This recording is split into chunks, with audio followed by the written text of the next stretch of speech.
Hello, नमस्कार दोस्तों, स्वागत है आपका एक बार फिर से हमारे YouTube चैनल शिक्षा संगम 24 पर।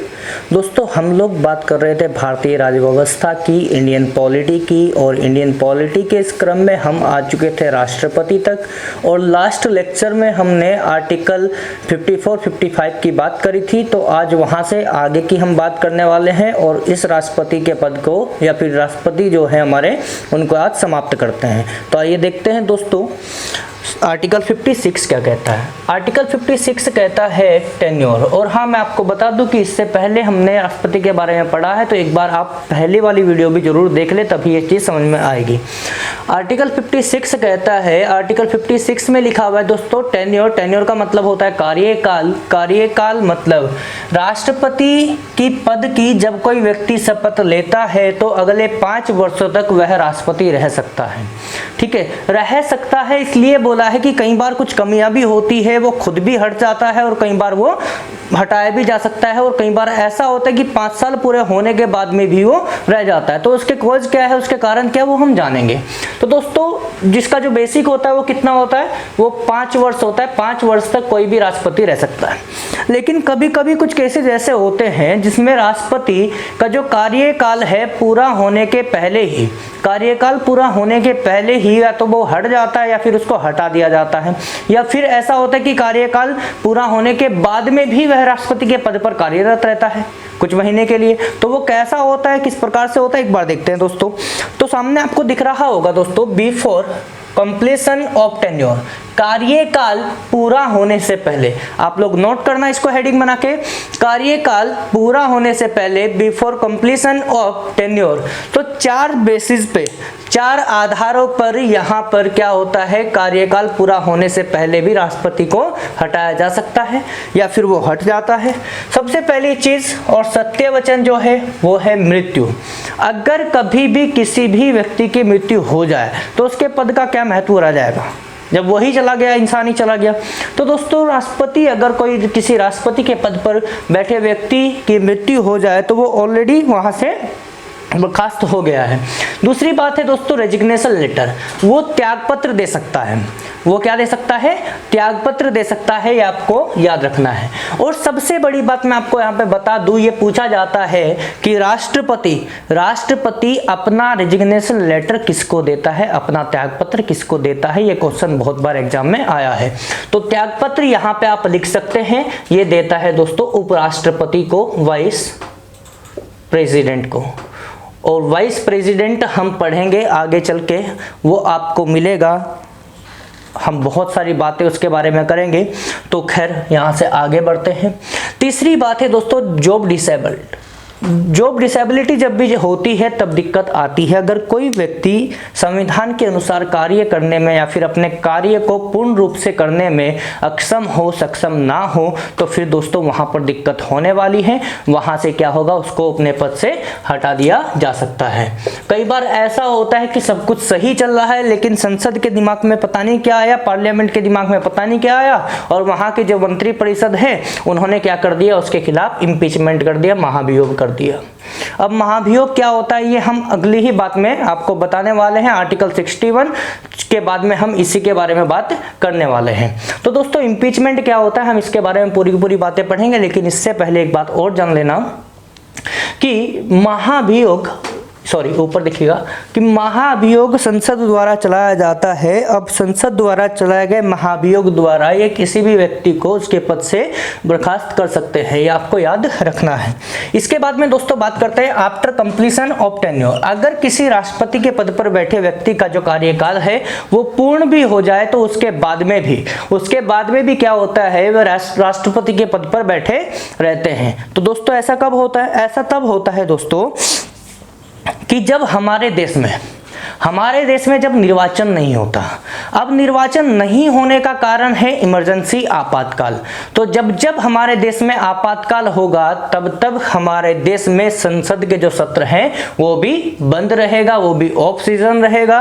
तो उस ऑफ सीजन में क्या होगा, कुछ भी फैसले नहीं लिए जा सकते, क्योंकि वहां पर राष्ट्रपति ही रूल आने वाला है, वहां पे प्रेसिडेंट रूल आने वाला है, राष्ट्रपति का शासन आने वाला है।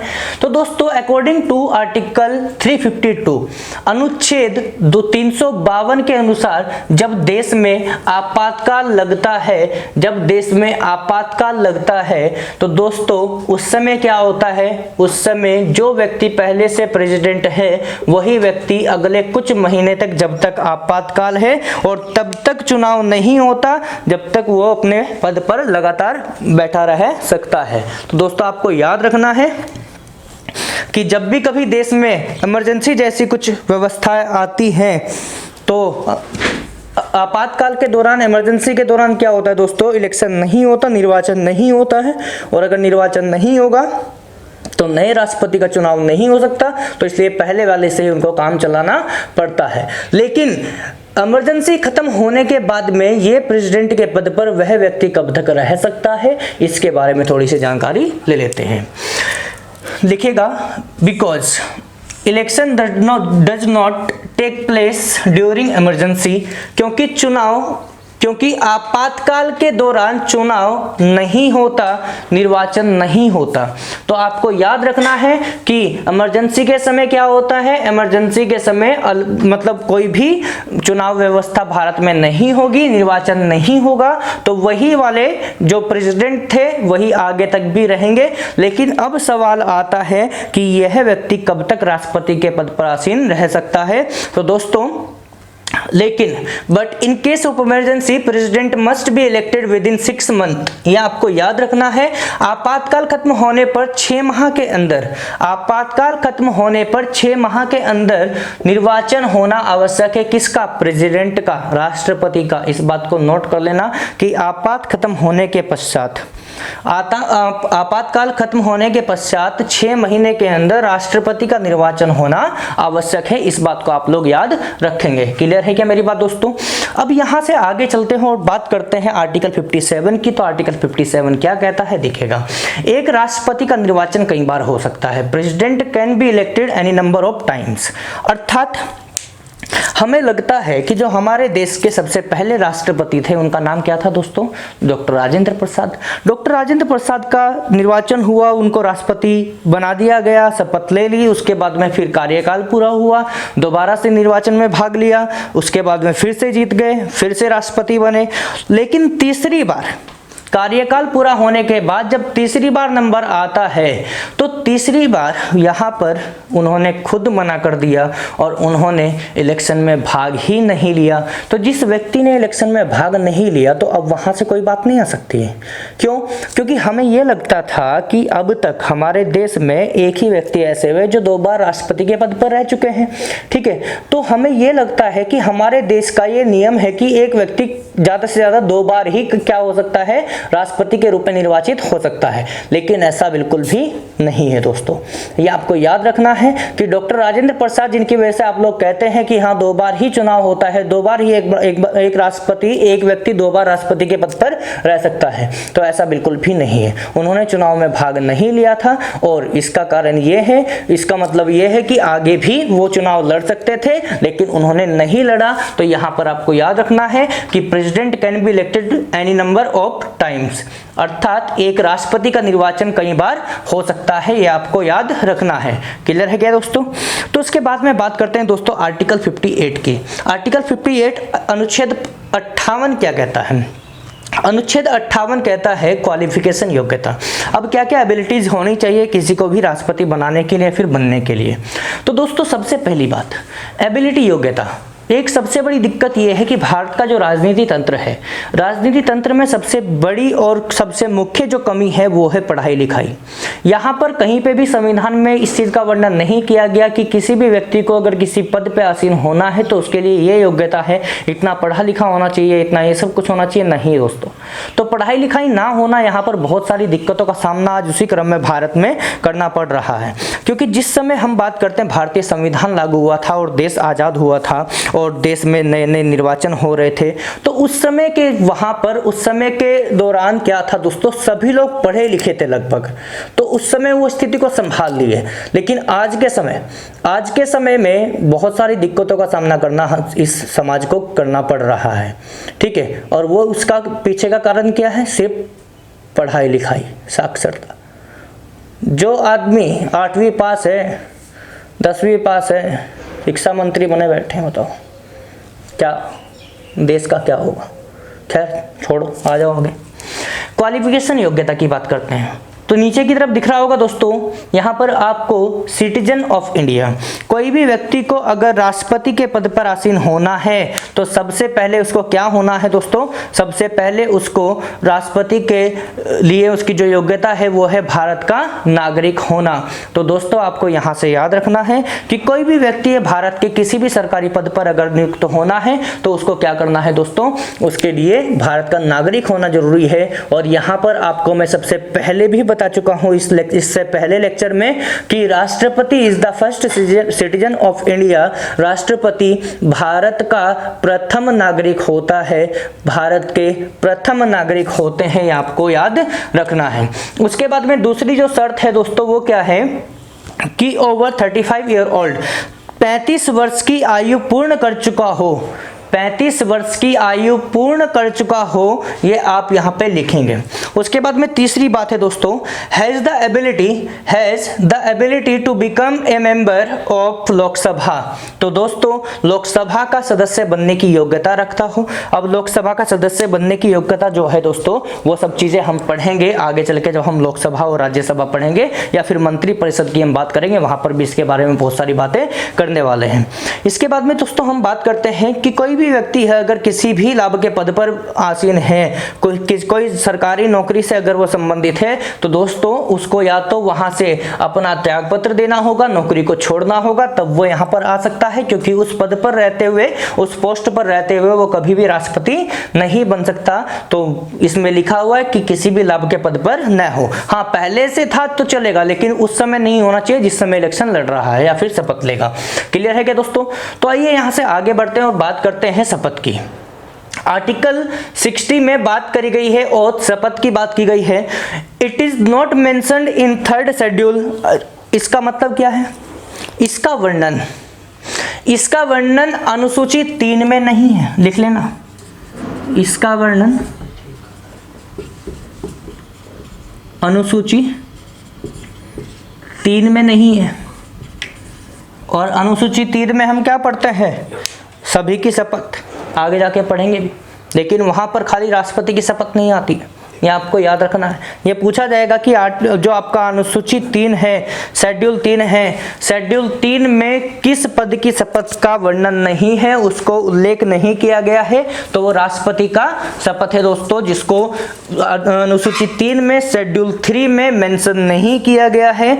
एक बात यहाँ से आपको और भी याद रखनी है दोस्तों, एक बात आपको यहाँ से और भी याद रखनी है कि जब भी कभी प्रेसिडेंट की शपथ होती है, राष्ट्रपति की शपथ होती है, तो राष्ट्रपति की शपथ दोस्तों 2 होती है, एक नहीं। एक होती है ऑथो पोस्ट पद की शपथ और एक होती है ऑथो प्राइवेसी गोपनीयता की शपथ, जो बेहद इंपॉर्टेंट है और बेहद जरूरी भी है।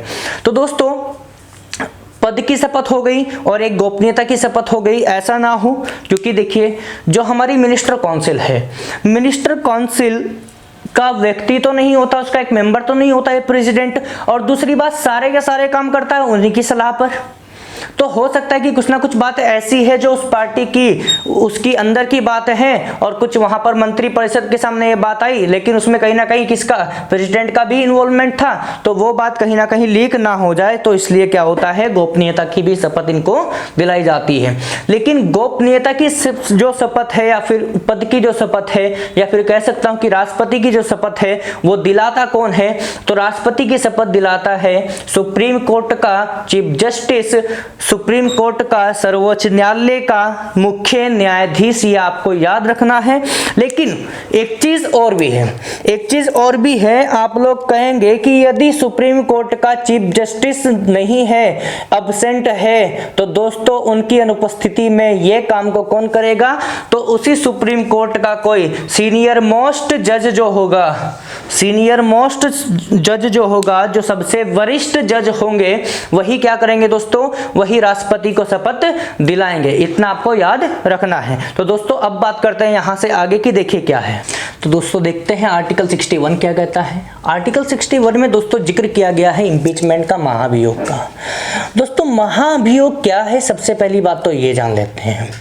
दोस्तों महाभियोग वह प्रक्रिया है जिसके द्वारा सरकारी पद या फिर किसी राजनेता को उसके पद पर आसीन होते हुए ये वाली प्रक्रिया से हटाया जा सकता है, कोई दिक्कत नहीं होने वाली। लेकिन कैसे होता है वो देखेंगे, ठीक है। तो अभी बात कर लेते हैं इसके ऊपर दोस्तों कि ये कहाँ से लिया गया है। इम्पीचमेंट जो सिस्टम है वो अमेरिकन कॉन्स्टिट्यूशन से लिया गया है दोस्तों, ये आपको याद रखना है, इतनी बात मेरी याद रखना।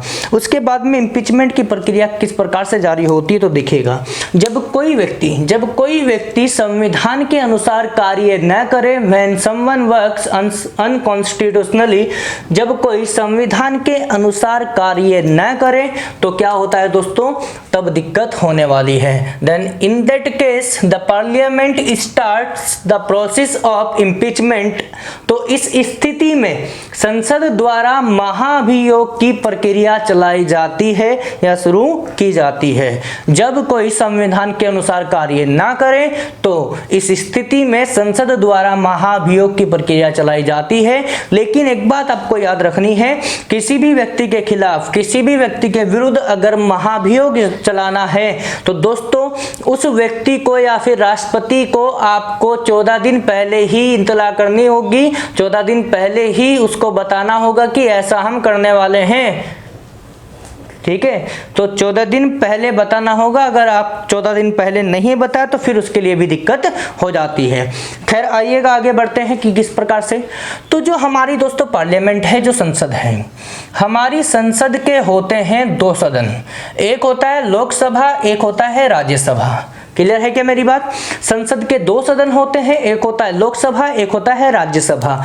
तो लोकसभा और राज्यसभा, अब दिक्कत एक है, यहाँ पर किसी व्यक्ति को लगा होगा कि हाँ राष्ट्रपति अनकॉन्स्टिट्यूशनली कार्य कर रहा है, या फिर यहाँ पर लगा होगा कि राष्ट्रपति संविधान के अनुसार कार्य नहीं कर रहा है। तो किसी भी एक सदन से जहाँ पर भी व्यक्तियों को लगेगा कि हाँ इम्पीचमेंट चलाना चाहिए, तो वहां से एक प्रस्ताव जारी होगा।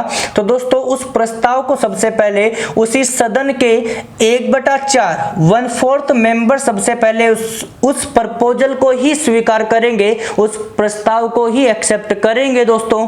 और उसके बाद में क्या होगा, फिर जैसे या तो लोकसभा या फिर राज्यसभा, किसी एक में क्या होगा, 2 तिहाई से बहुमत लेना पड़ेगा। यहाँ पर भी 2 तिहाई से 2/3 वोटिंग से उसको मेजोरिटी लेनी पड़ेगी, आपका बहुमत लेना पड़ेगा, तब जाके इम्पीचमेंट की प्रक्रिया सफल हो पाएगी। अगर ऐसा नहीं होता है तो महाभियोग की प्रक्रिया सफल नहीं होगी। क्लियर है क्या मेरी बात? तो दोस्तों महाभियोग क्या होता है समझ में आया होगा। उसके बाद में बात करते हैं यहाँ से अपने नए टॉपिक की, और हमारा नया टॉपिक है दोस्तों क्या, पावर्स ऑफ प्रेसिडेंट, राष्ट्रपति की शक्तियां। राष्ट्रपति की शक्तियां बेहद इंपॉर्टेंट है, कभी कभी एग्जाम में यहां से सीधा क्वेश्चन आ जाता है। तो प्रेसिडेंट की जो पावर है उनके बारे में चर्चा कर लेते हैं। तो इसी क्रम में सबसे पहली जो इनकी पावर आती है दोस्तों, वो आती है एग्जीक्यूटिव पावर, कार्यपालिका शक्ति या कार्यपालिका शक्तियां, यह आपको याद रखना है। तो दोस्तों कार्यपालिका शक्तियां में क्या होता है, कार्यपालिका शक्तियों में सबसे पहले एक ही बात आती है, वो क्या है, नियुक्ति शक्ति।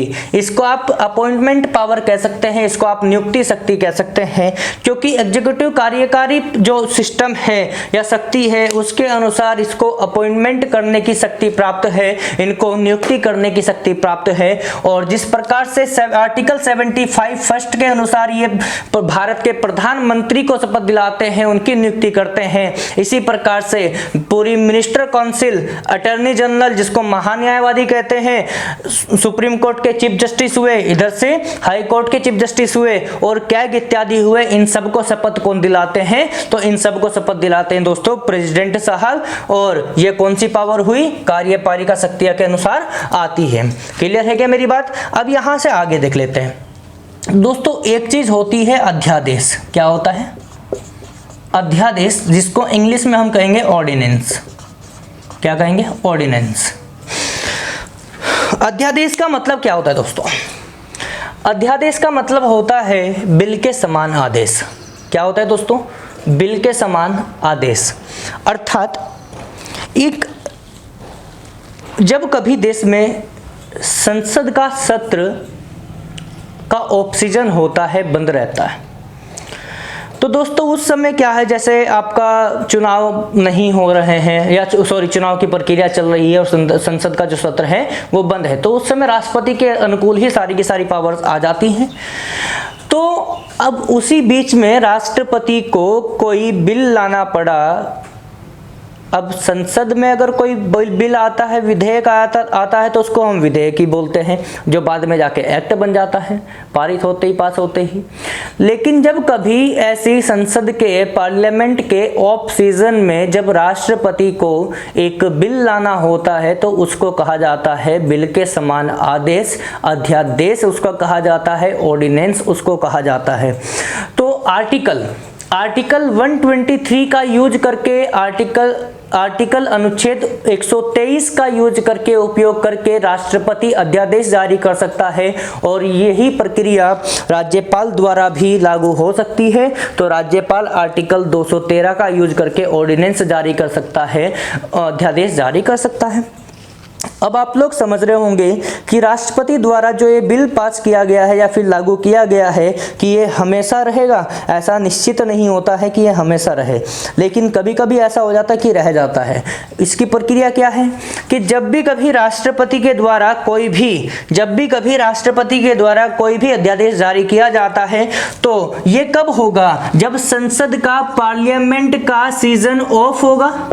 क्लियर है क्या बात? लेकिन कभी ना कभी तो चुनाव होगा, नया पीएम चुना जाएगा और उसके बाद में संसद का सत्र फिर से चालू हो जाएगा, फिर से आरंभ हो जाएगा। क्लियर है क्या बात? तो उस समय, उस दौरान क्या होगा? अब संसद ये देखेगी कि हमारे अब्सेंस में राष्ट्रपति महोदय ने एक ऑर्डिनेंस जारी किया था, एक बिल लागू किया था, जिसको ऑर्डिनेंस या फिर अध्यादेश कहा गया। अब उसके अंदर लिखित मुख्य बातें देखी जाती हैं दोस्तों। उसके अंदर लिखित मुख्य बातें अगर संसद को लगती है कि हाँ ये वाकई ही जायज़ है और सही है, तो संसद उस बिल को, उस अध्यादेश को एक्ट बना सकती है, उसको ऐसे ही रहने दे सकती है। लेकिन अगर उसको लगता है कि नहीं, ऐसा नहीं होना चाहिए, तो संसद क्या है, क्योंकि देखिए संसद उसको रिजेक्ट कर देगी। लेकिन एक बात आपको यहाँ से ये जाननी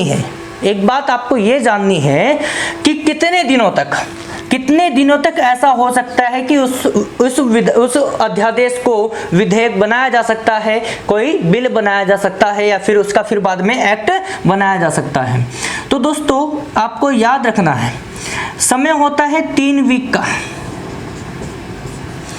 3 सप्ताह में क्या होता है? 3 सप्ताह में इस ऑर्डिनेंस को अगर पार्लियामेंट ने एक्सेप्ट कर लिया तो ठीक है, वरना ये चीज़ ऑटोमेटिकली कैंसिल हो जाती है, इसका कोई महत्व नहीं रह जाता। ये चीज़ आपको याद रखनी है कि राष्ट्रपति के द्वारा जारी किसी अध्यादेश को संसद कब तक एक्सेप्ट कर सकती है? तो 3 हफ्तों का टाइम होता है, उसके बाद में फिर ऐसा नहीं होता है दोस्तों।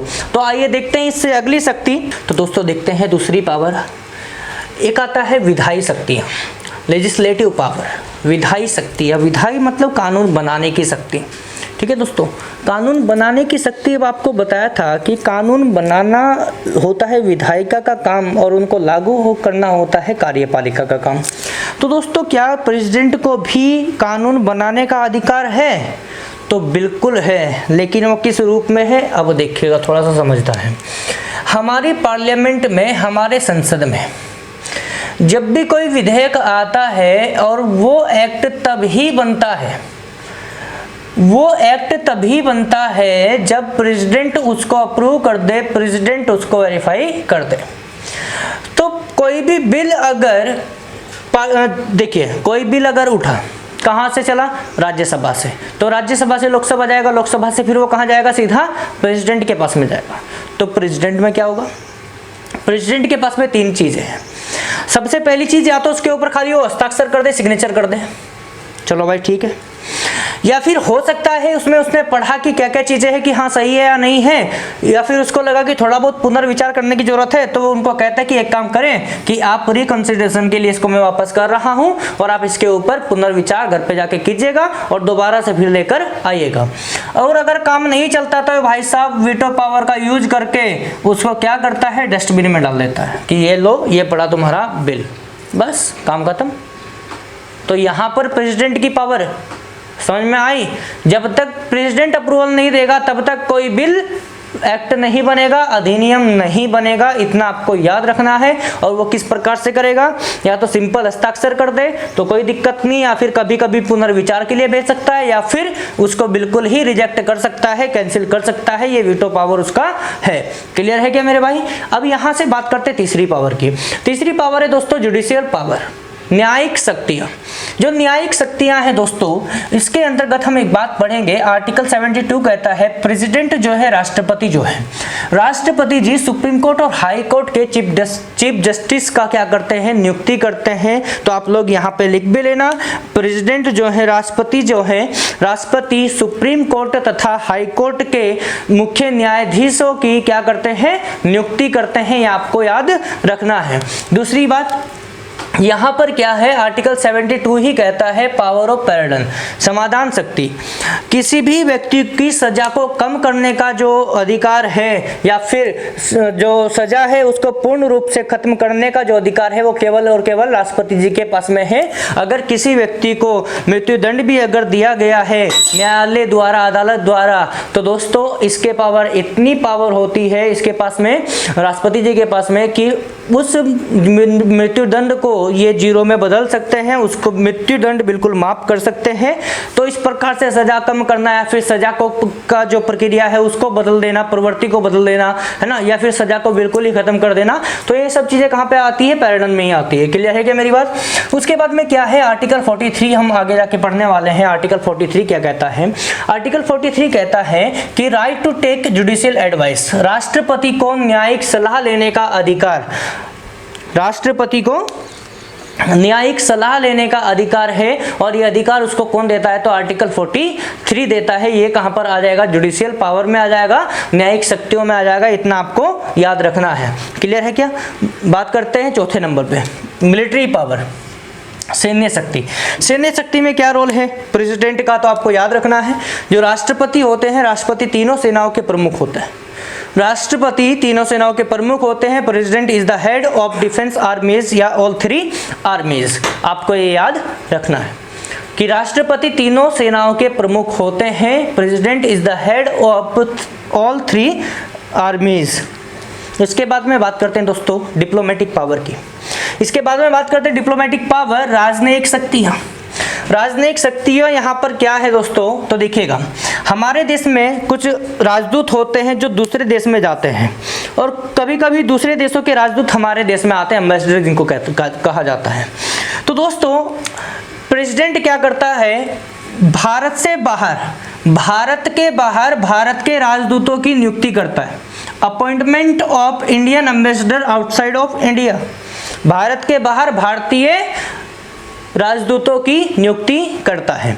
या फिर दूसरा काम इसी में क्या जाएगा, राष्ट्रपति विदेशी राजदूतों का प्रमाण पत्र चेक करता है कि हाँ भाई तुम राजदूत ही हो या फिर कोई और हो, राजदूत के चक्कर में कभी भूत आ जाए। तो the president checks the identity card of foreign ambassadors, यह आपको याद रखना है। क्लियर है क्या मेरी बात। इसके बाद में छठे नंबर पे आती है दोस्तों फाइनेंशियल पावर, वित्तीय शक्तियां।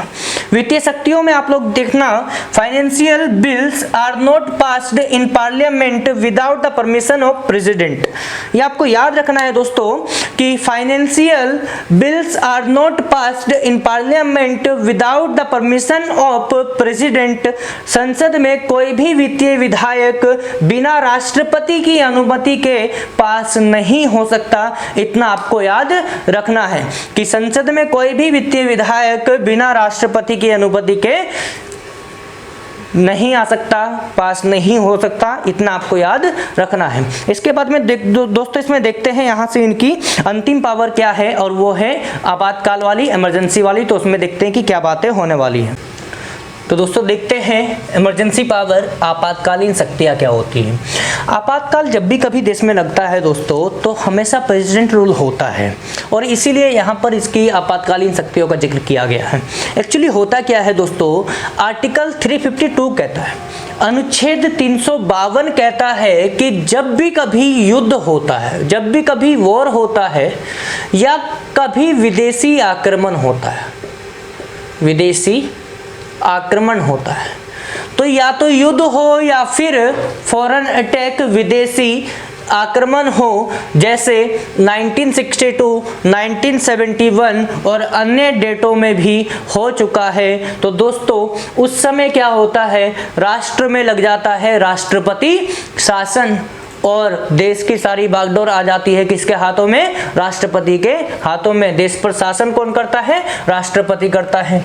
उसके बाद में आर्टिकल 352 ही क्या कहता है, जब आंतरिक सशस्त्र विद्रोह बढ़ जाए, इंटरनल आर्म्ड रिबेलियन हो जाए, जैसा 1975 में हुआ था, तो दोस्तों यहाँ पर दिक्कत आ जाती है। देश में हिंदू मुस्लिम होने लगे, देश में कुछ भी मुद्दा बन जाए, विद्रोह हो जाए, एक दूसरे पे मारकाट जब होने लग जाए तो वहाँ पे दिक्कत हो जाती है। तो इस स्थिति में क्या होगा, जो स्थिति कंट्रोल में नहीं आती तो वहाँ पर प्रेसिडेंट रूल लगा दिया जाता है, राष्ट्रपति शासन लगा दिया जाता है। उसके बाद में दोस्तों आर्टिकल 356 कहता है, आर्टिकल 356 कहता है, प्रेसिडेंट रूल इन स्टेट, राज्यों में राष्ट्रपति शासन। अब देखिए दोस्तों क्या है, अब बात यह है कि कोई भी राज्य है, हमारी इंडिया का कोई भी एक राज्य है और इस राज्य में सपोज दैट किसी अपोजिट पार्टी है, पार्टी का कोई यहाँ पे सदस्य है जो सीएम बन के बैठा है, या फिर अपनी ही पार्टी का क्यों ना हो, ठीक है, अपने घर में भी तो हरामी हो सकता है नहीं, कि विभीषण तो कहीं पे भी हो सकता है भाई। तो अब क्या है, दिक्कत एक है दोस्तों, अगर किसी भी मुख्यमंत्री की हम बात करें और वो संविधान के अनुकूल ना चले, किसी भी राज्य का कोई भी सीएम अगर संविधान के अनुसार नहीं चलता तो दोस्तों वहां पर गड़बड़ हो जाती है। अच्छा, इस बात का पता कैसे चलता है कि वो संविधान के अनुसार नहीं चल रहा है? जिस प्रकार से सेंटर में मिनिस्टर काउंसिल का जो प्रमुख होता है वो प्राइम मिनिस्टर साहब होते हैं, इसी प्रकार से राज्य की जो मिनिस्टर काउंसिल होती है उसके जो हेड हैं वो सीएम साहब होते हैं। और दोस्तों उन सबको यहाँ पर शपथ दिलाता है कौन, गवर्नर साहब यहाँ पर शपथ दिलाते हैं और वहां पर भाई साहब प्रेसिडेंट साहब उनको शपथ दिलाते हैं। तो आपको याद रखना है। अब जो ये गवर्नर साहब यहाँ पर आए हैं, गवर्नर साहब के बारे में अगर मैं आपको बताऊं तो गवर्नर की नियुक्ति करता है कौन, प्रेसिडेंट साहब। और प्रेसिडेंट साहब किसकी एडवाइस पर, मिनिस्टर काउंसिल की एडवाइस पर। मिनिस्टर काउंसिल कौन सी, सेंटर वाली। तो सेंटर में बैठे प्रधानमंत्री और उसकी कार्यकारिणी परिषद के सदस्यों की सलाह पर प्रेसिडेंट राज्यपाल का अपॉइंटमेंट करेंगे और फिर यहाँ पर जो सीएम है अगर ये संविधान के अनुसार कार्य नहीं करता है तो ये गवर्नर बताता है किसको, प्रेसिडेंट को, और यहाँ से ये बताता है किसको, मिनिस्टर काउंसिल को, क्योंकि ये तो सब अपने ही आदमी हो गए ना। तो दिक्कत क्या आ गई, प्रेसिडेंट साहब ने कहा कि इस राज्य में राष्ट्रपति शासन, लेकिन एक राष्ट्रपति एक राज्य में, पर्टिकुलर राज्य में शासन नहीं करेगा। तो एक काम कर, तू मेरे सबऑर्डिनेट हो जा, तू मेरे अधीनस्थ हो जा। तो गवर्नर का शासन आ जाता है कहां पर, राज्यों में। और ये किसकी तरफ से शासन करता है, राष्ट्रपति की तरफ से, इसलिए उसको राष्ट्रपति शासन ही बोला जाता है। इसके बाद में बात करते हैं दोस्तों आर्टिकल 360 की। आर्टिकल 360 कहता है फाइनेंशियल इमरजेंसी, वित्तीय आपातकाल। जब जब देश में वित्तीय आपातकाल आता है, पैसा खत्म हो जाता है, तब तब क्या होता है दोस्तों, तब तक हमारे देश में राष्ट्रपति शासन लगता है। और मैंने एक चीज आपको और भी बताई थी, जब मैं सैलरी की बात कर रहा था प्रेसिडेंट की, तो एक बार बताई थी मैंने आपको, फाइनेंशियल इमरजेंसी जब होती है, वित्तीय आपातकाल जब होता है, तो सबकी सैलरी पे टैक्स लग सकता है। ठीक है दोस्तों, सबकी सैलरी पे टैक्स लग सकता है, सबकी सैलरी में कटौती हो सकती है, लेकिन यहाँ पर ये प्रेसिडेंट साहब ऐसे हैं जिनकी सैलरी में कोई कटौती नहीं हो सकती। इतना आपको याद रखना है दोस्तों।